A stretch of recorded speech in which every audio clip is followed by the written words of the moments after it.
Hey everyone, it's me, Arthur Kade, and today we're speaking with two of the kings of social media, Nash Grier and Cameron Dallas, about their new movie, The Outfield. It's going to be a great day behind the velvet rope.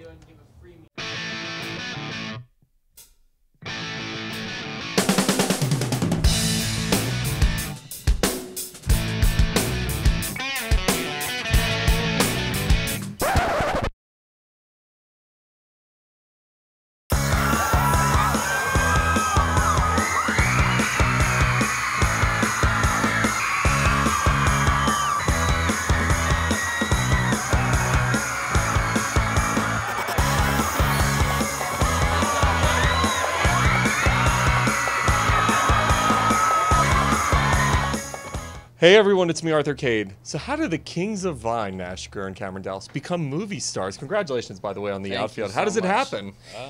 Well, how does it happen? it was definitely a cool transition for us, you know, going from 6-second Vines and YouTube videos and posting on Twitter and Instagram and stuff like that, all over social media, to coming into traditional movies and acting in traditional movies. It was really fun. And the way it came about, Michael Goldfine hit us up about 10 months ago. Something like that. And he brought us, the film, not 10 months ago. And I mean, you have a better memory than me. But he brought us a loose script, and he asked us if we liked the idea. We loved it, and we started working collaboratively.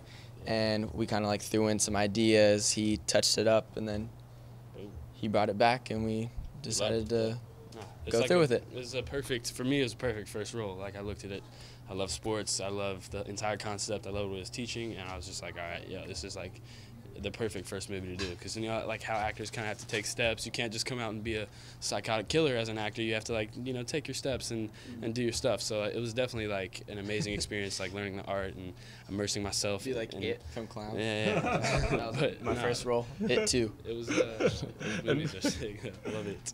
But no, it was fun. And like you said, that transition was something special, and it wasn't anything like out of the ordinary.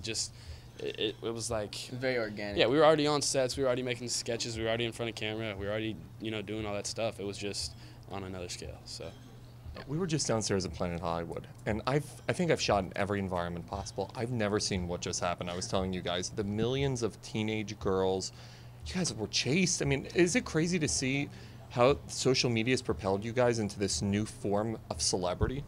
Well, I mean, I think it's amazing. Social media is an amazing thing, especially. It's a dangerous thing. It is. It can be. Yeah. Riot control.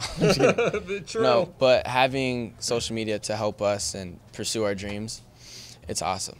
And like, one of the things that I think is the coolest about this is 2 years ago when we first started making videos, no one came from the internet. Like, no one. I saw. Like, when we first started getting, you know, attention, people would say, "Oh, they're internet famous," or "Oh, they're this," and like, they didn't even know what to call it. Yeah, because like there was no name for it. We're kind of paving the way. No one, and we would go to meetings. No one, like the CEOs of these huge businesses, and no one really got it. And like, to see what we've accomplished in the past 2 years, we've really like opened doors for people to just come from the internet and do their own thing. Like, you really don't need an agency. You don't need a record label. You can just do your own thing, be yourself, and get a following naturally. So like, I think that's what we showed and did. Yeah. Why Vine? What was it about Vine that drew both of you?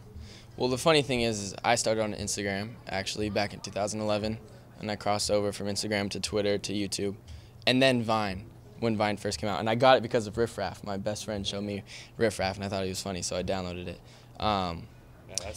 It was just another platform to like transition to. So when I transitioned over there, I remember I posted a shout out on my Instagram. I got like 12,000 followers on Vine, and I would just post funny videos with my friends until I started to notice how much traction the Vines would get, and I started taking it more seriously and doing skits. And that's basically what happened. I was bored one summer day. Is that how it always happens? Nah. Well, like, I didn't have any social media accounts because I was really focused on my school and on my sports. And my friend downloaded Vine and had it, and he was looking through it. And I was just laughing my ass off at what he was, like, showing me. So I was like, all right, I got to get this. I got to see this. And I downloaded it, and then I made an account. And we just made a Vine, like, that day because we were bored. What was it? It was How Thugs Wake Up. It's the first Vine I ever made. But I like go to sleep. I go to sleep, These guys are so good at and it cuts, and then like some music turns on. I'm like, I got chains. It was funny. But I had 1,000 followers the next day, and I was like, oh, this is the coolest thing ever. So then I started making Vines for like my friends at school, and like that was really all it was for.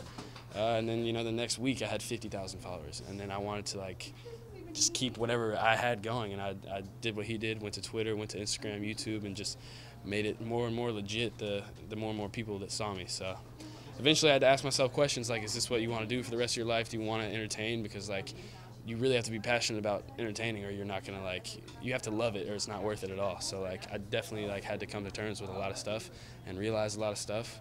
We had to think like, yo, like, can we make a career out of this? Like, can we go to LA and do this stuff? And we did, and it's been amazing, and we're so blessed to have these opportunities. So yeah. What advice would you give the new generation of social media superstars who want to make a career in entertainment? What do they have to do to be successful?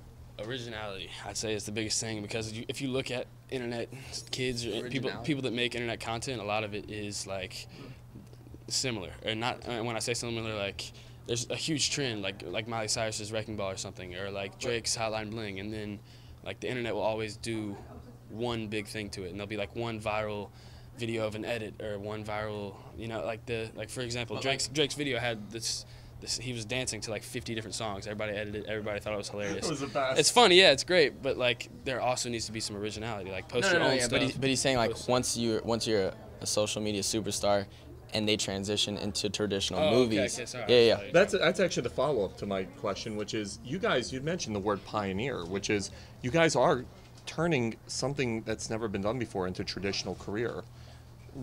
It's crazy to see it happening. What advice with that as well? I don't think, can you give advice to people behind you if you're paving it? Can you give advice to people? Sure you can. We're still figuring it out ourselves too. Yeah, like, I'm learning a ton, like as we go, month by month, day by day, like, riot by riot. Yeah. As far as social media, people transitioning into traditional outlets like movies and things like that, I would say just make sure you're doing what you want to do. It helps now because we're at the point now where everyone realizes, oh, social media, this is powerful. Like everyone's posting on Instagram now. People are making accounts, and everyone's getting connected. There's like a lot of people doubted it in the beginning. 2.5 billion people online right now, and like I think that's like basically all of America, and that's pretty crazy. And like when we first started, it wasn't like that at all. So you see brands, companies, content creators, really big ones too, like Verizon, all of them are all kind of like looking towards the internet for those young kids, for the youth, for everything that TV really doesn't allow and traditional media doesn't allow. So like while we're looking towards them, they're kind of looking back at us, and that helped us, you know, start the first bridge, I guess. So now you have a movie out. Where do you guys want to see your careers go 3, 5, 10, 15 years down the line? I want to continue acting, obviously, but I want to stay true to my social media roots and, you know, constantly posting on whatever platforms are out at the time. Or let's say in 5 years it's some random thing, or MySpace comes back, I don't know. Just continuing to push out content, but sticking true, or, you know, pushing out traditional movies and being on the big screen. So I know we're both doing a bunch of like touring and like getting out of the country, meeting some fans, doing some international touch points, and then like you said, continuing acting. I personally want to get into like a bunch more writing and producing and some behind the camera stuff. I'm directing a documentary that's coming out like next year that we're starting on in like 2 weeks. I'm super excited about that. And then I want to tell a story. So like I'm really passionate about, you know, just telling a story, and like I want to do that as best as possible. So I think this is a great first step, and I think there's 100,000 more steps to go, but we're ready to take them.